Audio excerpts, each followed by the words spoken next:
Bugün Satranç Saati kanalının en faydalı videosunu çekiyorum arkadaşlar. Kanalda yaklaşık 300 tane video var. Bunların 250 tanesi büyük usta oyunlarının analizidir.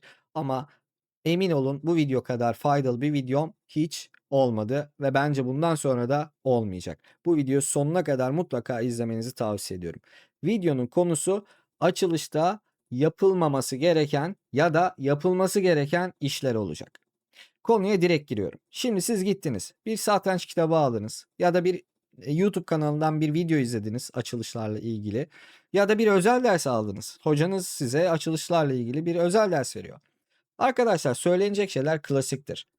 Rokunu atacaksın, merkezi kontrol edeceksin, işte taşlarını güzel geliştireceksin, boş piyon hamlesi yapmayacaksın, rakibin boştaki piyonlarına atlamayacaksın. Bunlar klasik şeyler. Bunları zaten her yerde size söylerler.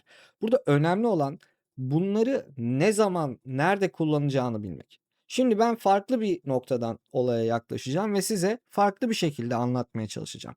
Mesela şu rok atma meselesiyle piyon sürüşü meselesini birlikte ele alalım istiyorum. Hatta bunun içine istatistikleri de katacağız. Şimdi mesela şu pozisyona bir bakalım. E4, E5, at F3, at C6, fi C4, fi C5, at C3, at F6. Yani milyon kere görmüşsünüzdür bu pozisyonu. İtalyan açılışı gibi başladık. Simetrik bir şekilde oynuyoruz. Piyon D3. Şimdi bu pozisyonda siyahlarla örneğin H6 sürüşü.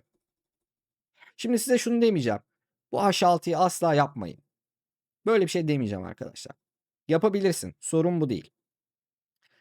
Bunun sorun haline geldiği anı ben size göstereceğim. Şimdi beyazlar da burada diyelim ki H3 oynadılar. Evet, bu da çok iyi bir hamle değil bence. Ama şimdi siyahlar öyle bir hamle yapacak ki bu H3 mantıklı bir hamleye dönüşecek. O da nedir? Siyahlar burada rok yaparlarsa. Şimdi bakın bu pozisyon arkadaşlar artık siyahlar için sıkıntılı. Ve bizim bu videoda tam anlatmak istediğim konuyla alakalı bir şey.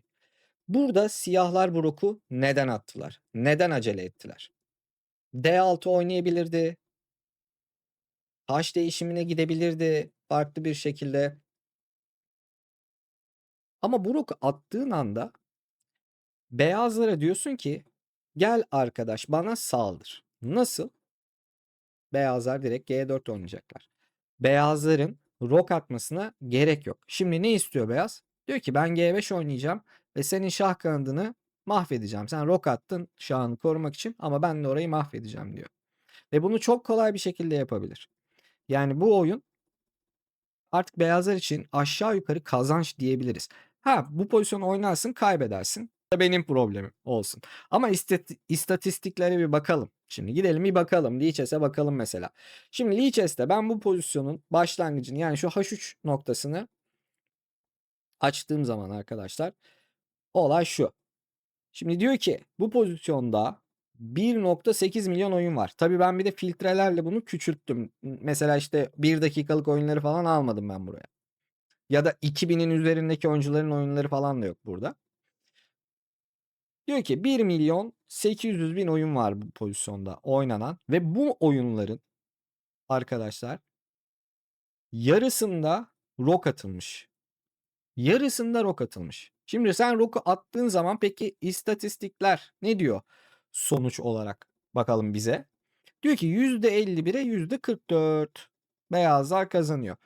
Çok büyük bir yüzde fark yok burada. Yani beyazlar tabii ki birazcık üstün olacaklar. %51 gayet mantıklı. %44 de mantıklı. Bazı oyunlarda berabere bitecek işte. %5'e denk geliyor herhalde. Ama niye böyle oluyor? Çünkü beyazlar da gidiyor burada yine rok atıyorlar. O yüzden o kadar abartı çıkmıyor beyazların oranı. Halbuki beyazlar G4 oynasalar arkadaşlar bu pozisyonda oran ne oluyor biliyor musunuz? Beyazlar G4 oynadığında oyunu kazanma oranı %66'ya yükseliyor. İnanılmaz bir fark var burada. Yani %51'den %66'ya geliyorsun. Yani bu arada bu oyunlar oynanmış onların istatistiği. Yani bu maçlar kazanılmış arkadaşlar. Üst seviyede zaten böyle bir pozisyon gelirse onların kazanma oranı daha da yüksek olacaktır. Emin olabilirsiniz yani bu konuda. Şimdi ben burada ne anlatmak istedim? Sen gidip Doğru zamanda rok atarsan sıkıntı yok. Ama yanlış zamanda, yanlış piyon yapısında rok atarsan o zaman sıkıntı var. Yani ben her gördüğüm pozisyonda, her uygun olduğum pozisyonda rok atacağım diye bir kural, böyle bir kaide yok. Zaten bazı açılışlarda bunu yapamıyorsun arkadaşım. Mesela şöyle gelelim. Diyelim ki sen Berlin savunması oynayan birisin. Berlin savunması oynuyorsun. İspanyol'da at F6'yı oynuyorsun. Ve şöyle bir varyant var mesela. At D6'lı. At F5'e kadar geliyor. Şimdi beyazlar burada vezirleri değişebiliyor ki zaten vezirleri değişiyor genelde beyazlar. Siyahlar da bunu şahıyla alıyor. Şimdi bu bir varyant. Burada hiçbir Allah'ın kulu gelip siyahlara şunu diyemez. Ya sen bu oyuna niye rok atmadın? Bunu diyemezsiniz şu anda siyahlarla oynayan adama sen. Çünkü bu bir varyant zaten. Böyle bir şey var. Eğer buradan sonraki planlarını biliyorsa, nasıl pozisyonu tutması gerektiğini biliyorsa siyahlar için bir problem yok burada. Eleştirmek mi istiyorsun sen siyahları rok atmadığı için? O zaman onu şöyle eleştirebilirsin. Başka bir açılıştan örnek vereyim. Mesela İskoç açılışı oynanıyor diyelim ki. Senin bu piyonu alman lazım. Ama sen gittin almadın. Piyon D6 oynadın diyelim. Adam da geldi E5'i aldı. Sen şimdi şöyle bir karar vermek zorundasın. Atla alırsam evet burada bir değişim olacak ve vezirler de değişileceği için rok bozulmuş oldu. Şimdi burada D6 sürdüğü için eleştirebilirsin adamı yine. Sonucunda rok atamıyorsun. Ya da siyahlar şöyle bir şey yapabilir. Der ki ha ben o zaman rok atamıyorum. Şöyle yapayım. Rok atabilmek için atla alayım ben veziri. O zaman ama E5'teki piyonumdan vazgeçeceğim. E, Sıkıntı var yani. Şimdi biz ne yaptık bu sefer? Yanlış bir şey oynadık. D6 sürdük. D6'nın sonucunda işte ya piyon kaybettik ya da rok atma hakkımızı kaybettik. Buradaki sorun adamın rok atamaması değil ama. Buradaki sorun D6 sürüşü. Demek ki bu arkadaş İskoç açılışına karşı tam olarak ne yapacağını daha öğrenememiş.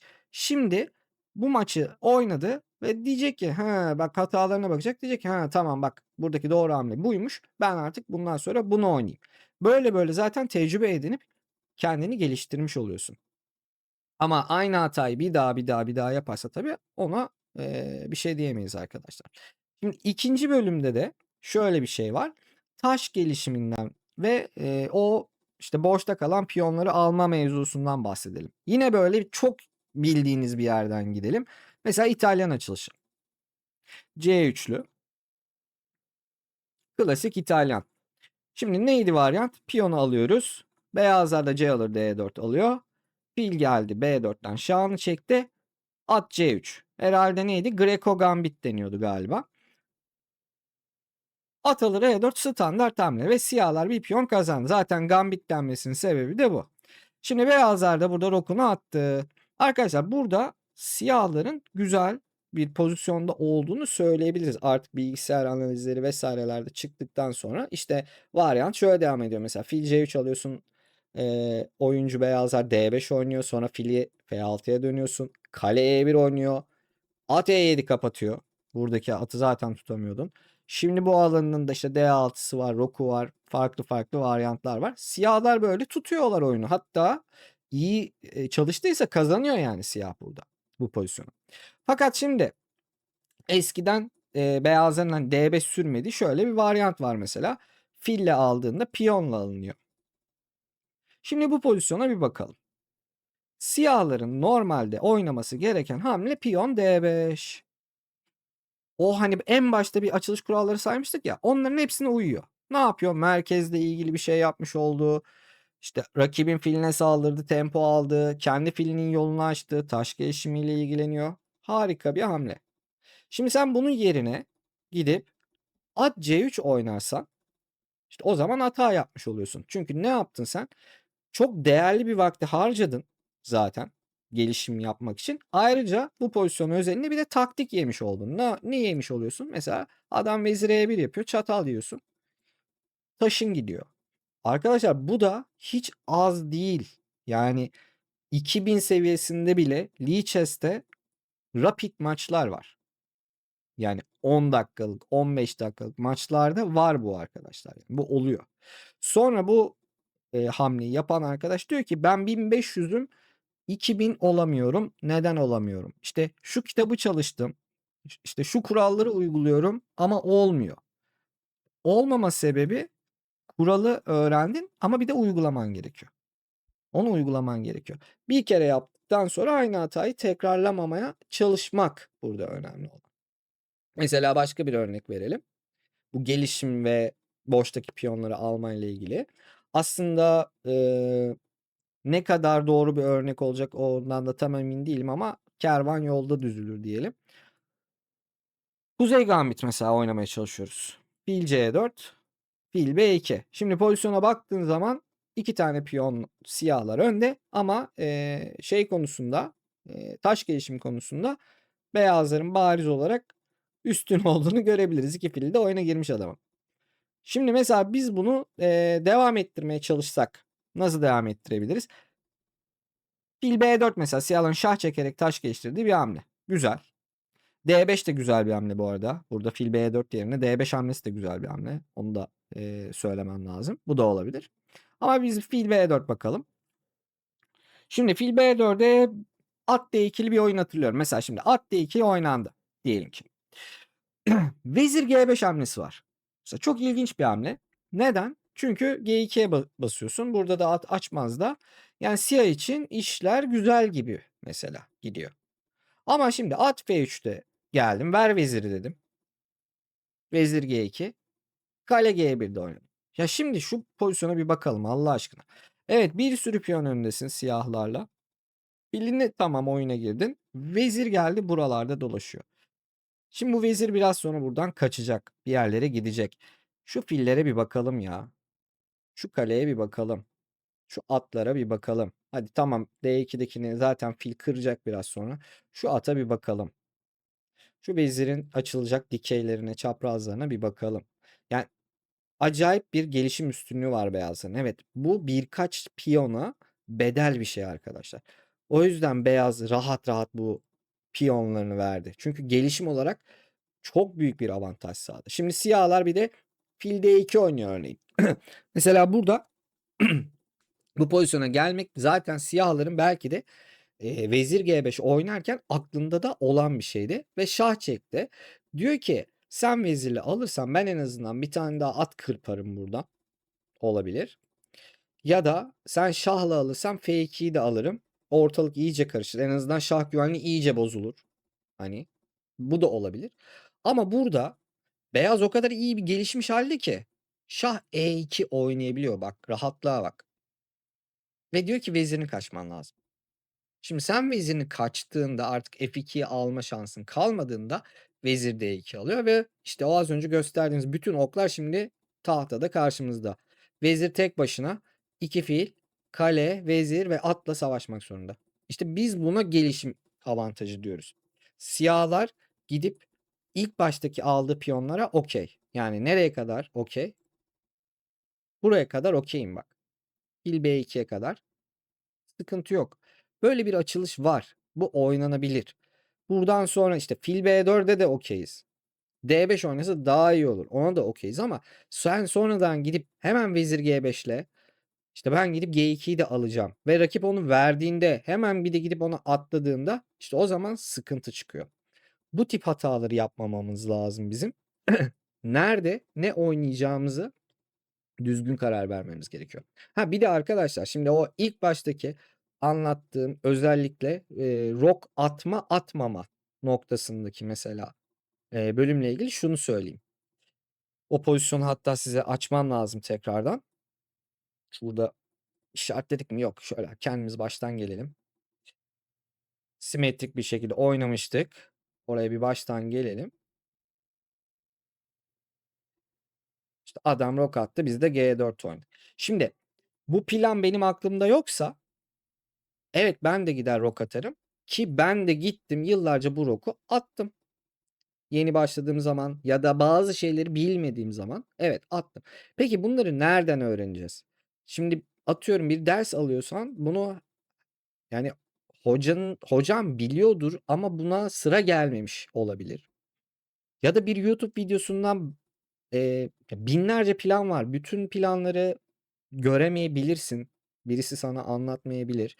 Ya da, işte, internet sitelerinden, Lichess'ten, Chess.com'dan oynarken karşına gelmeyebilir. Aldığın satranç kitabında da olmayabilir. Mümkün mertebe ama planları size anlatabilecek, açıklayabilecek satranç kitaplarını özellikle takip edin. Mesela bu H3, H6 ya da, işte, rok atıldıktan sonra, işte, G3'ler, G6'lar, şah kanadının zayıflamasıyla alakalı pozisyonları çok güzel anlatan, oyun planlarını çok güzel anlatan Logical Chess diye bir kitap var. Logical Chess. Yazarı da Chernev. Bu kitabı şiddetle tavsiye ediyorum. Bu kitapla ilgili zaten ayrıca bir video da çekmiştim ben kanalda. Yani 3 sene 4 sene önce. Eski abonelerim mutlaka hatırlayacaktır. O videoya da gidip bir bakın. Onun içerisinde de böyle açılışlarla alakalı güzel anlattığımız şeyler var. Genel oyun planlarıyla alakalı güzel şeyler var. Zaten internette var arkadaşlar. Kitabı oradan da indirebilirsiniz. Burada sonlandıralım. Daha fazla uzatmayayım. Değişik bir video oldu. Bu kanal standartlarında çok değişik bir video oldu. Çünkü biliyorsunuz analiz videolarımızda gayet sakin bir şekilde satranç maçlarının analizlerini yapıyoruz. Şimdi bakalım. Eee, Yavaş yavaş tekrar başlıyoruz. Umarım faydasını görürsünüz bu videonun.